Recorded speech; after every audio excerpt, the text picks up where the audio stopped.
नमस्कार, चर्चा the truth देख रहे हैं आप। मैं हूं गौतम ठाकुर और आज का चर्चा का विषय हमारा कुछ ऐसा है जो हर किसी की जिंदगी से जुड़ा हुआ है। हम हमेशा बात तो करते हैं प्राइवेटाइजेशन की, निजीकरण की, लेकिन क्या उसके तमाम सवालों से जुड़े हुए आपको जवाब मिल पाते हैं? क्या आप उसकी गहराइयों में उतर कर जान पाते हैं कि आखिर प्राइवेटाइजेशन तो हो रही है लेकिन उसका फायदा या नुकसान क्या है? आखिर क्यों सरकार को तमाम चीजें प्राइवेट करने की जरूरत महसूस हो रही है? यह सरकार की जरूरत है या मजबूरी है? यह भी एक बहुत बड़ा सवाल है। क्यों तमाम अदारों से, तमाम डिपार्टमेंट से जो सरकारी हैं, जो सार्वजनिक हैं, जो लोगों के लिए हैं, उनसे सरकार छुटकारा पाती हुई नजर आ रही है? एक बड़ा सवाल कि आखिर क्यों तमाम चीजों को जिनको आम लोगों की सेवा के लिए बनाया गया था, हर एक तबके के शख्स की जो है वो सेवा के लिए बनाया गया था, तभी उन्हें कहा जाए कि सार्वजनिक विभाग जो है वो कहा जाता है, सार्वजनिक क्षेत्र कहा जाता है, उन विभागों को प्राइवेट किया जा रहा है। और एक मानसिकता हर किसी को पता है कि प्राइवेट सेक्टर में कोई भी चीज गई तो सबसे पहले उस प्राइवेट सेक्टर का काम यही होता है कि मुनाफा कमाया जाए, उसके बाद में सोचेंगे कि लोगों का क्या करना है।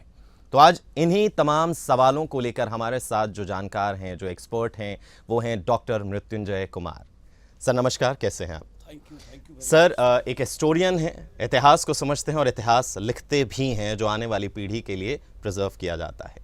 तो सर सबसे पहला सवाल तो मेरा आपसे यही है कि लोग आपको देख रहे हैं, आपसे बातचीत, आपकी तमाम चीज़ें सुन रहे हैं, तो वो आप जो भी उन्हें डेटा देंगे, जो भी उन्हें जानकारी देंगे प्राइवेटाइजेशन से जुड़ी हुई, उस पर लोग विश्वास क्यों करें? सबसे पहले तो मैं चैनल का धन्यवाद करना चाहता हूं कि एक ज्वलंत मसले पर आपने मुझ जैसे शख्स को उचित समझा बुलाने के लिए, उसके लिए थैंक यू वेरी मच। अब मैं जो प्रश्न आपका है उसका सीधा जवाब दूं। मेरा जो प्रोफेशन आर्किविस्ट का है, आप इतिहासकार भी कह सकते हैं, हमें जो है, जो हम एडमिनिस्ट्रेशन करते हैं भारत सरकार की या स्टेट्स की या यूनिवर्सिटी की, डेली जो भी काम करते हैं उसके दरमियान बहुत सारे डॉक्यूमेंट्स क्रिएट होते हैं। All the documents are not historical. इतिहासकार या आर्किविस्ट का काम है कि समय समय पर उन डॉक्यूमेंट्स को खंगाले और उसमें से जो इतिहास लिखने, रिविजिट करने और समाज को एक डायरेक्शन देने का काम करे, वैसे डॉक्यूमेंट को निकाल करके आर्काइव्स में डालें।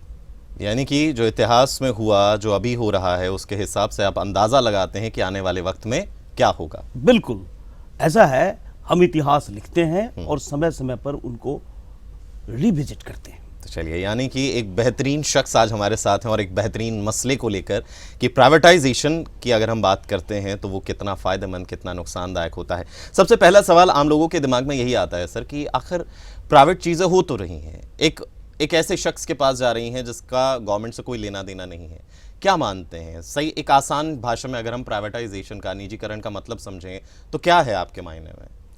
देखिए सर, इसके दो पहलू हैं।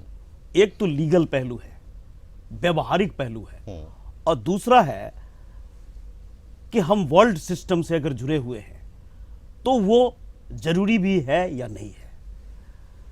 तो सर 1991 में आपको पता होना चाहिए कि मनमोहन सिंह जी की सरकार थी और बहुत विपरीत परिस्थितियों में, उससे पहले चंद्रशेखर साहब की सरकार थी, प्राइम मिनिस्टर थे, हमारा बहुत सारा सोना बैंक ऑफ इंग्लैंड में गिरवी रख करके हमें लोन मिला था। कैपिटलिज्म की एक लॉजिक है और ये दुनिया एक कैपिटलिस्ट सिस्टम है, आपको ये पता है। उसकी लॉजिक है, अगर हम किसी देश को लोन देते हैं तो उसका बाजार हमें मिलना चाहिए। तो उस परिस्थिति में मनमोहन सिंह और राव साहब की जो सरकार थी, उन्होंने प्राइवेटाइजेशन को अपनाया। अब इसके अंतर्गत आपको अपने बाजार को समय पर खोलना पड़ेगा। आपने सुना होगा कि 49% स्टेक, 51% स्टेक, 100% स्टेक। चूंकि हम डेवलपिंग वर्ल्ड हैं, हमारे देश की अपनी मजबूरी है, इसलिए व्यवहारिक तरीके से हमारी पार्लियामेंट में डिस्कशन होता है कि इस प्राइवेटाइजेशन को, इस लिबरलाइजेशन को हम कैसे फेजेस में करें। आपको पता होना चाहिए कि उसके बाद राव साहब की सरकार के बाद वाजपेयी जी की सरकार आई और 2 टेन्योर मनमोहन जी की रही और अब करीब करीब दूसरा टेन्योर मोदी जी की है। एक तो ये बात क्लियर है कि now you can not go back from liberalization because you have to take loan from different agencies और वर्ल्ड बैंक और IMF की गाइडलाइंस को आपको फॉलो करना पड़ेगा। बट उसमें हमें देखना चाहिए कि हमारे देश को और हमारी जो 80% या 90% पब्लिक है वो किस तरह की है, उसको जो है किस तरह की रिक्वायरमेंट है। अगर आप उस लॉजिक पर देखें तो मनमोहन सिंह जी तो पूरी तरह से लिबरलाइज कर देते। He was before economist attach to all the institutions, IMF, world bank, RBI, सारे जगह काम कर चुके हैं और लॉजिक कहता है कि उनको सब कुछ लिबरलाइज कर देना चाहिए, लेकिन नहीं, उन्होंने 49%, 51% और कुछ प्रिंट और इस इलेक्ट्रॉनिक मीडिया में 100% वो किया। वो इसलिए किया कि हमारे देश की जनता जो पढ़ लिख करके बाद में जॉब सेक्टर्स में आते हैं, अगर सरकार के पास वो सेक्टर नहीं होगी, रेलवे, बैंक, ये तमाम सेक्टर्स जहां पर ज्यादा से ज्यादा जॉब क्रिएट होता है, तो हमारा देश बेरोजगारी के उस जाल में फंस जाएगा, जिससे फिर एक तरह की दिक्कत अंदर से प्रोड्यूस होगी और उसके अगेंस्ट रिवेलियन होगा। लेकिन अभी के सिनेरियो तो यही दिखा रहे हैं कि रेलवे स्टेशंस प्राइवेट हो रहे हैं, बैंक्स प्राइवेट हो रहे हैं, ये तमाम अदारे, पेट्रोलियम से जुड़ी हुई जगहें जो हैं वो उनकी भी आवाज़ें आ रही हैं कि वो भी प्राइवेट हो जाएंगी। तो क्या लग रहा है कि हम किस ओर जा रहे हैं? ये दुर्भाग्य है। 1971 में श्रीमती इंदिरा गांधी की सरकार थी। मैं आपको बताऊं, उस समय उन्होंने 14 बैंक का, गवर्नमेंट में 14 बैंक लाए गए थे। उसके बाद उन्होंने गरीबी हटाओ का नारा दिया था।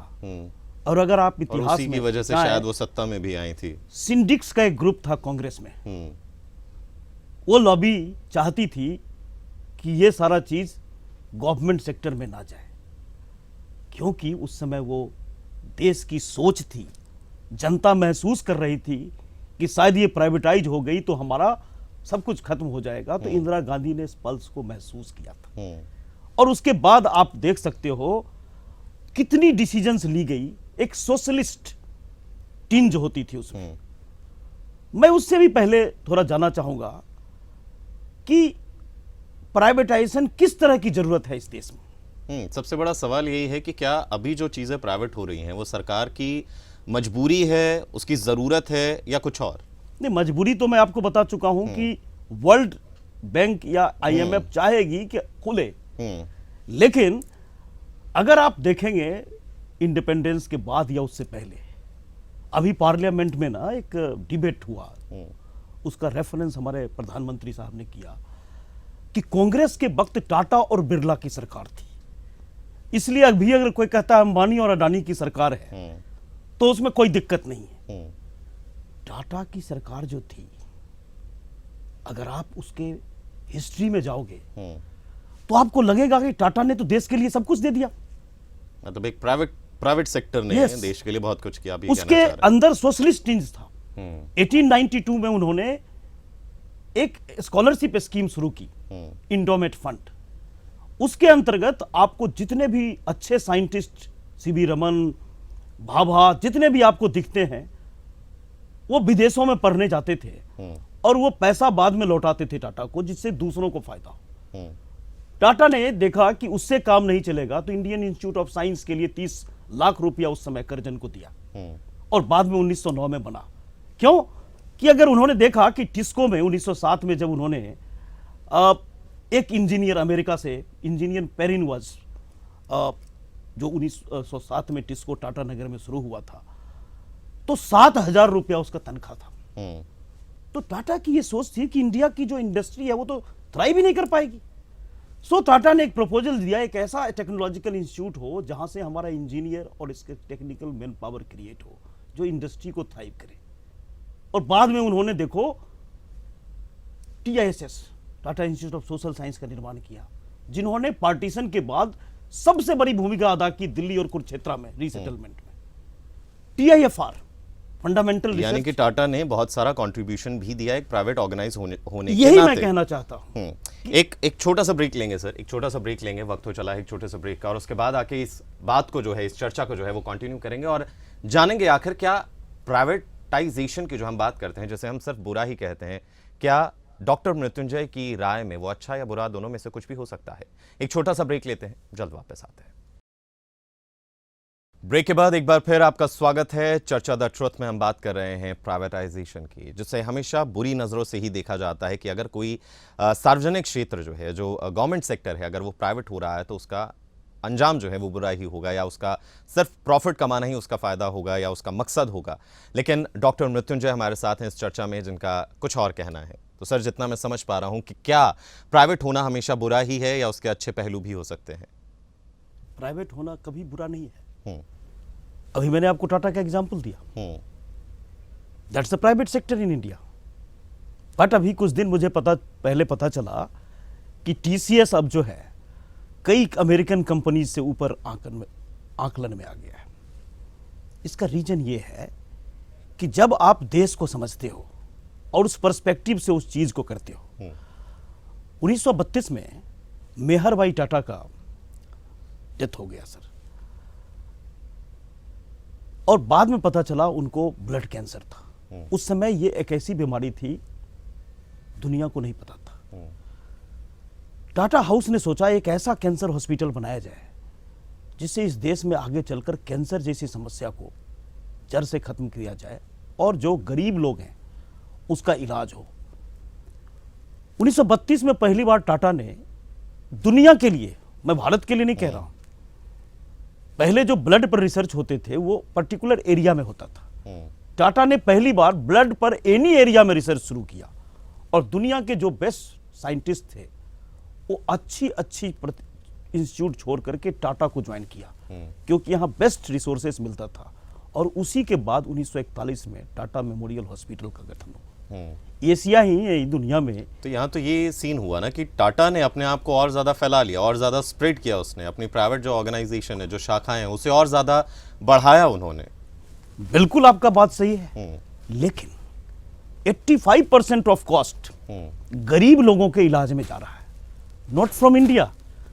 अगर ये डॉक्यूमेंटेड है, ये डॉक्यूमेंटेड कि टाटा की कमाई का 80% जो है वो गरीबों के लिए जा रहा है। गरीबों के लिए। अब आप किसी से पूछो जो TIFR, जो TMH, टाटा मेमोरियल हॉस्पिटल जा रहा है, अगर उसकी इनकम नहीं है तो क्या उसको पैसा ज्यादा लग रहा है? वहां उनको इनकम बेस्ड इलाज मिल रहा है। अगर गरीब है तो उसको दवाई, रहने और वहां सारा इलाज की मुफ्त फैसिलिटी मिलती है। This is not for India, Asia में वन ऑफ द बेस्ट है। So this is good privatisation. तो यानी कि जो प्रधानमंत्री नरेंद्र मोदी कर रहे हैं वो गुड प्राइवेटाइजेशन है या बैड प्राइवेटाइजेशन है? किस कैटेगरी में डालना चाहेंगे आप? अब प्रधानमंत्री का स्कोप मुझे अभी तक पता नहीं चला। मेरा एक नेटिव डिस्ट्रिक्ट है बेगूसराय, बिहार का मैं रहने वाला हूं। मैं इस बार गया तो मुझे पता चला कि वो वर्ल्ड क्लास स्टेशन में कन्वर्ट हो रहा है। मैंने पूछा कि क्या होगा इसमें, तो इसमें 50 रुपये एंट्री फी लगेंगे, ये चार्जेस लगेंगे, वो लगेंगे। और 10 किलोमीटर दूर बरौनी रेलवे स्टेशन है, बहुत बड़ा जंक्शन है, वो भी हो रहा है। तो मुझे ये लॉजिक समझ में नहीं आई कि ये डिस्कशन कहां हुई, लोगों को बताया कहां गया। सो गुड और बैड डजंट मैटर, सरकार कर सकती है, और मैंने पहले ही बताया कि ये करना उनकी मजबूरी है। लेकिन एक बार उसको पार्लियामेंट जैसे प्लेटफॉर्म पर चरणबद्ध तरीके से डिस्कस कर लो और एक व्यू लो अपोजिशन से और एक स्टेक होल्डर कंट्रीज से। आपको पता होना चाहिए 38 रेलवे स्टेशन बिहार का, बिहार इज इकोनॉमिकली आप कह नहीं सकते हो कि एक नंबर स्टेट है देश में, वो अब जा रहे हैं प्राइवेटाइजेशन की ओर। और अभी आपने देखा होगा कि वहां सबसे ज्यादा रेलवे में लोग अप्लाई करते हैं। इतना बड़ा संघर्ष हुआ, ये अनरेस्ट लोगों में शुरू हो जाता है अगर उनको पता नहीं है कि ये क्या हो रहा है। उनको लगता है क्या बाद में ये सारी जॉब खत्म हो जाएगी, प्राइवेट सेक्टर में चली जाएगी। ये जो डब्लूज हैं, जो क्वेश्चंस हैं, वो एक डेमोक्रेटिक डिस्कशन के जरिए ही। क्योंकि अब आप ये भी देखिए कि जहां गवर्नमेंट सेक्टर है जहां पर आपको एक गारंटी मिलती है जॉब की कि अगर आप इतने साल जॉब करेंगे तो आपको कोई बाहर नहीं निकालेगा, वहीं प्राइवेट सेक्टर में कोई गारंटी नहीं है, तो लोगों में एक सवालिया निशान खड़ा होना तो लाजमी है कि अगर यहाँ पर हमने जॉब की तो कुछ भी हो सकता है, लेकिन सरकारी अदारे में जॉब किया तो हम सेफ हैं। इसीलिए तो इतने कॉम्पिटिशन्स हो रहे हैं। तो क्या उनका हड़बड़ाना गलत है? आपको याद होगा कि नवरत्न 9 ऐसी कंपनी इस देश की बनी थी जो भारत के लिए एक तरह से स्टार मार्क चीज था भारत सरकार के लिए।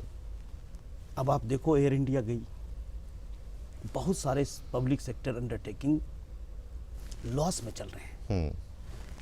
यही वो सेक्टर है, मैं फिर बताना चाहता हूं, जो जॉब क्रिएट करता है, जो इरिस्पेक्टिव ऑफ कैडर सारे चीजों को ध्यान में रख करके सोशल इनइक्वालिटी, जो SC ST OBC रिजर्वेशंस है। किस सेक्टर की बात कर रहे हैं आप? ये जितने भी गवर्नमेंट सेक्टर से, ठीक है। तो ये जो सोशल जस्टिस का कॉन्सेप्ट है, अगर ये सब प्राइवेटाइज हो जाएंगे तो ये तो मीनिंगलेस हो जाएंगे। वो कहां लगेंगे, वो लोग कहां जाएंगे जॉब के लिए, किस सेक्टर में अप्लाई करेंगे? पहले इनका डिस्कशन होना चाहिए कि नहीं? एक लार्जर लेवल पर पिक्चर पार्लियामेंट से आनी चाहिए कि नहीं? सो मेरा यह कहना है, प्राइवेटाइजेशन जरूरी है और आज न कल होएगा। एक ह्यूमन फेस से क्यों ना हो? ह्यूमन फेस से क्यों ना हो मतलब? परसेंटेज फिक्स कर दीजिए कि किन सेक्टरों की प्राइवेटाइजेशन जरूरी है, जिससे कि man power, job seeking individual, जो यंग लोग पढ़ करके ग्रेजुएट होकर के निकल रहे हैं, वो उनको ज्यादा प्रभावित ना करें।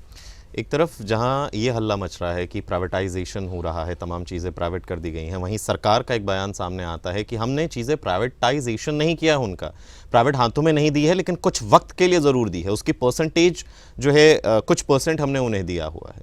तो अब ये परसेंटेज का क्या क्राइटेरिया है कि अगर इतने परसेंट से ज़्यादा किसी प्राइवेट ऑर्गेनाइजेशन के हाथ में वो चीज़ चली गई तो वो उसकी हो जाए? देखिए, परसेंटेज के बारे में मैंने तो आपको बताया था। आपने सुना होगा एलियंस बजाज, बजाज एलियंस। बजाज है जैसे 51% स्टेक होल्डिंग, एलियंस है 49%। वो एक इस देश के नागरिकों में एक पॉजिटिव माहौल क्रिएट करता था कि बजाज हमारे देश की है, तो लोग उसकी इंश्योरेंस पॉलिसी खरीदते थे। एलियंस अगर आ गया और उसको बता दिया गया कि ये विदेशी कंपनी है और इसका स्टेक 50% से ऊपर है और उसी का चलेगा, तो ये एक फियर क्रिएट करता है। सो ये परसेंटेज जो है, एक तो हमारे डिस्कशन के फ्रेम में कभी नहीं आता कि जो चीजें दी है, हो सकता है सरकार अपने जगह पर सही हो, लेकिन उस मिथ को सरकार को क्रिएट आकर के पब्लिक में डिस्कशन के जरिए डिस्पेल करना चाहिए कि आप जो कह रहे हो वो गलत है, ये सच्चाई है। मैं ये बेनिफिट ऑफ डाउट देना चाहता हूं, but that benefit of doubt should only B through democratic discussion and clarity. आप बताओगे ना कि 1 to 10 स्टेप्स क्या है उसके, तो इसलिए वो जो परसेंटेज है, वो जो आज है, वो गणित हमारे क्लियर कट माइंड में नहीं है, मीडिया के जरिए पब्लिक में नहीं दिया गया है, वो पब्लिक में एक अनरेस्ट क्रिएट कर रहा है। यानी कि अभी किस अदारे में यानी कि किस डिपार्टमेंट में किस सेक्टर का कितना परसेंटेज है वो पूरा क्लियर नहीं है। बिल्कुल। अगर हम एक हिस्टोरियन के तौर पर जानना चाहें कि अगर चलिए थोड़ा सा पीछे भी अगर हम चले जाते हैं, तो पीछे की सरकारों ने क्या ये डेटा मुहैया करवाया था? अगर आप देखें, जो 70s, 80s और 90s में जो जॉब क्रिएशन हुए हैं डिफरेंट नवरत्ना में या जो भारत सरकार की अंडर, वो clear cut datas are available. तो और लोगों को दिख भी रहा है क्योंकि उनको जॉब मिल रहे हैं और लोग उस सेक्टर में, और उसका बेनिफिट था, सोशल सिक्योरिटी क्लॉज होते हैं, पेंशन्स होते थे। अब तो जॉब की भी स्थिति खराब हो गई है। 2004 के बाद पेंशन खत्म कर दिया गया, और आप देखो सरकारी मुलाजिमों का पेंशन खत्म कर दिया गया, पार्लियामेंटेरियन का पेंशन इंटैक्ट है। तो ये तो बिल्कुल दोहरा मापदंड है। दोहरे मापदंड पे ही वापस आएंगे सर। एक छोटा सा ब्रेक ले लेते हैं और ब्रेक से वापस आने के बाद एक सवाल जो दिमाग में कुलबुला रहा है कि आखिर हम ये तो कहते हैं कि सार्वजनिक जो क्षेत्र हैं वो नुकसान में जा रहे हैं, उन्हें बहुत ज़्यादा घाटा हो रहा है, लेकिन उसका कारण क्या है? तो डॉक्टर मृत्युंजय जी से यही सवाल जो है हम ब्रेक के बाद करेंगे, लेकिन एक छोटा सा ब्रेक लेते हैं, जल्द लौटते हैं। ब्रेक के बाद एक बार फिर आपका स्वागत है। चर्चा द ट्रुथ में हम बात कर रहे हैं प्राइवेटाइजेशन को लेकर। इन तमाम सवालों के जवाब के लिए हमारे साथ डॉक्टर मृत्युंजय कुमार हैं, जो कि एक हिस्टोरियन हैं। तो सर, ब्रेक पर जाने से पहले हम बात कर रहे थे कि हम बात कर रहे हैं जितने भी सार्वजनिक क्षेत्र हैं, जितने भी गवर्नमेंट सेक्टर्स हैं, वो नुकसान में जाते हैं, लॉस में जाते हैं, और उसके बाद एंड में सरकार उन्हें प्राइवेट हाथों में सौंप देती है कि आप इन पर काम कीजिए, आप हमें एक अमाउंट है वो दीजिए। लेकिन सवाल ये खड़ा होता है कि जो सेक्टर्स हैं, गवर्नमेंट सेक्टर हैं, एक वक्त पे बहुत अच्छा काम कर रहे होते हैं, लेकिन धीरे धीरे वो ऐसा क्या होता है कि उनकी हालत खस्ता हो जाती है? ये तो अकाउंटेबिलिटी का क्वेश्चन है। मैं ये पूछना चाहता हूं कि वो क्यों घाटे में जा रही है, इसके पीछे हमारी मंशा क्लियर नहीं है। हमें उसका जो है असेसमेंट करते रहना चाहिए, और उस असेसमेंट से हमें पता चलेगा कि वो कौन से फैक्टर्स हैं जो घाटे की ओर ले जा रहे हैं। क्या इसका एक रीज़न ये भी हो सकता है कि उन डिपार्टमेंट पर बैठे नेता जो उस पूरे क्षेत्र को हैंडल कर रहे हैं, वो कहीं ना कहीं जिम्मेदार हैं, क्योंकि ना ही उनकी एजुकेशन उस लेवल की है, ना ही उनका बैकग्राउंड उस क्षेत्र से रिलेटेड है जिसको लेकर वो फैसले ले पाए? अब मैं पंजाब का एक एग्जाम्पल यहां दूंगा, जो मैंने अभी 7th पे कमीशन की मूवमेंट में देखा। मैं 9 महीने से हमारी मूवमेंट पी फैक्टो के अंतर्गत चल रही थी। कई बार हमारी मुलाकात चीफ फाइनेंस सेक्रेटरी से हुआ, एजुकेशन सेक्रेटरी से हुआ, एजुकेशन मिनिस्टर से हुआ। वो हमेशा कहते रहे कि हम कर रहे हैं।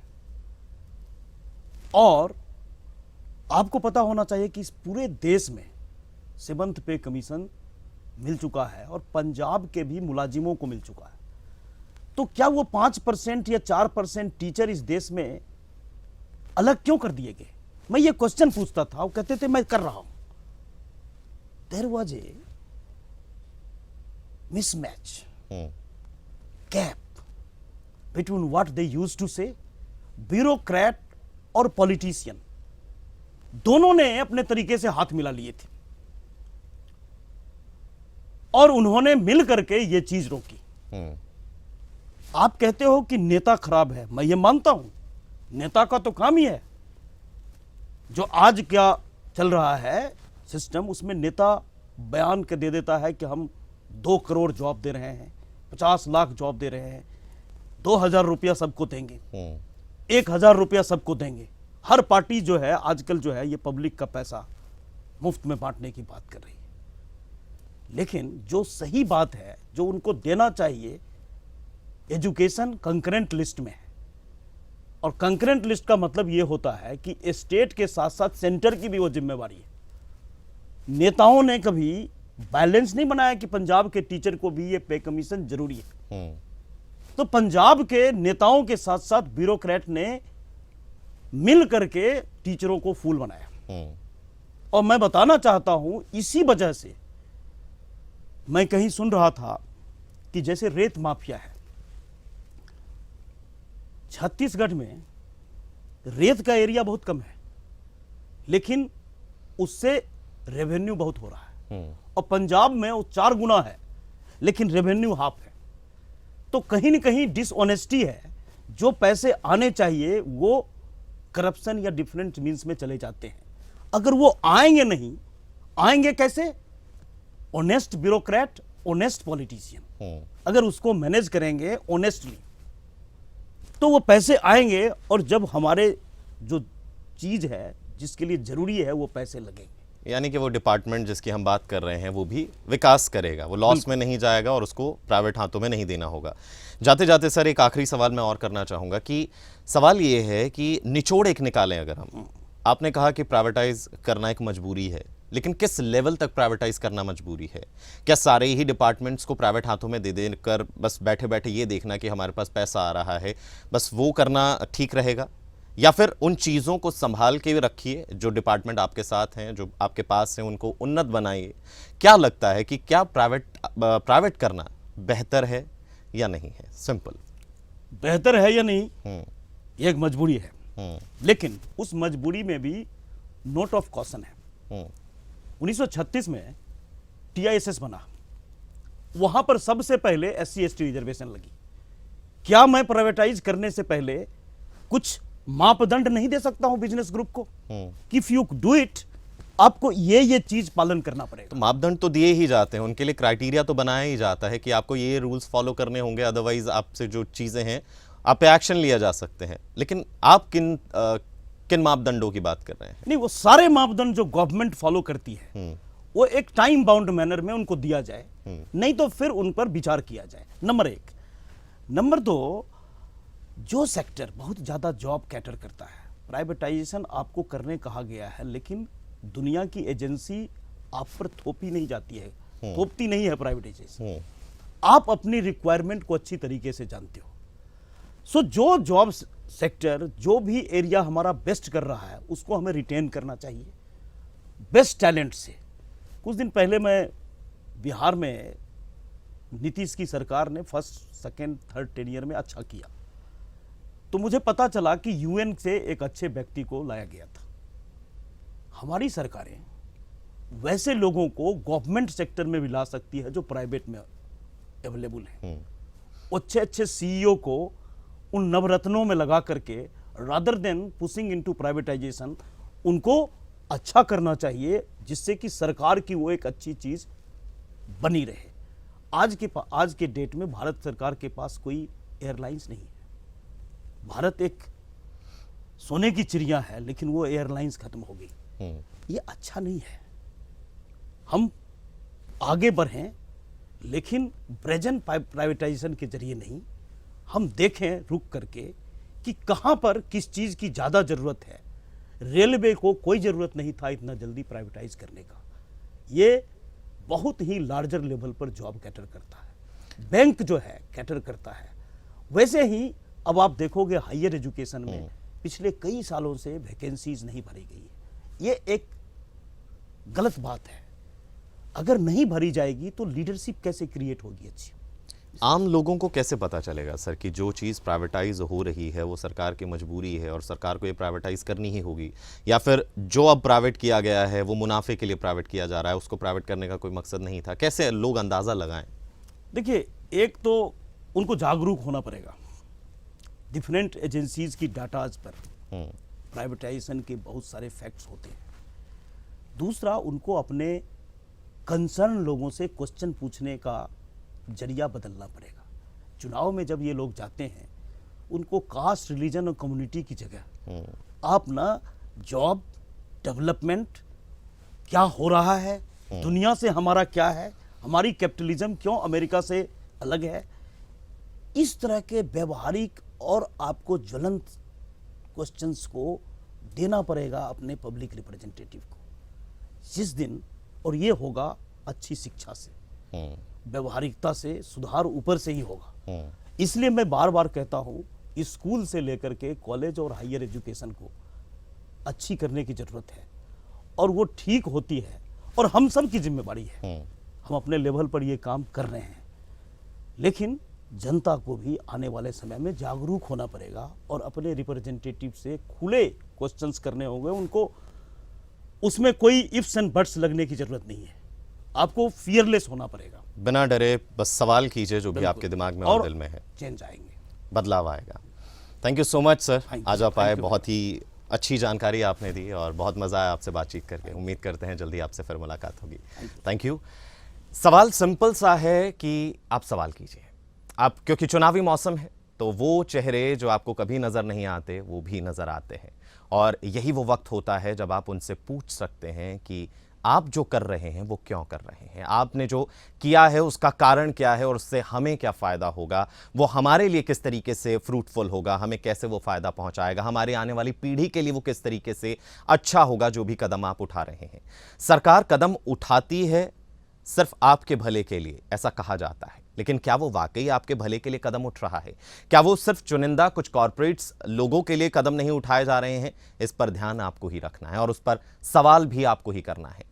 जब आप एक माहौल बनाएंगे, आप एक दबाव बनाएंगे, तो धीरे धीरे तमाम चीज़ें जो हैं वो संभलती चली जाएंगी। तब सरकार को भी हर कदम उठाने से पहले फूक फूक कर जो है वो कदम रखने होंगे, सोचना होगा, समझना होगा कि जो वो करने जा रहे हैं उससे जनता उनसे जो है वो सवाल करेगी। और जब इन सवालों का डर पैदा होगा, तब धीमे धीमे हर चीज़ ट्रैक पर आनी शुरू हो जाएगी और जिसे हम सोने की चिड़िया कहते हैं, अपने भारत को, अपने देश को, वो वाकई विश्व स्तर पर एक महान देश बनकर जरूर उभरेगा। तो सोचिए और सवाल कीजिए। और फिलहाल चर्चा द ट्रुथ में मुझे यानी गौतम ठाकुर को दीजिए इजाजत। नमस्कार।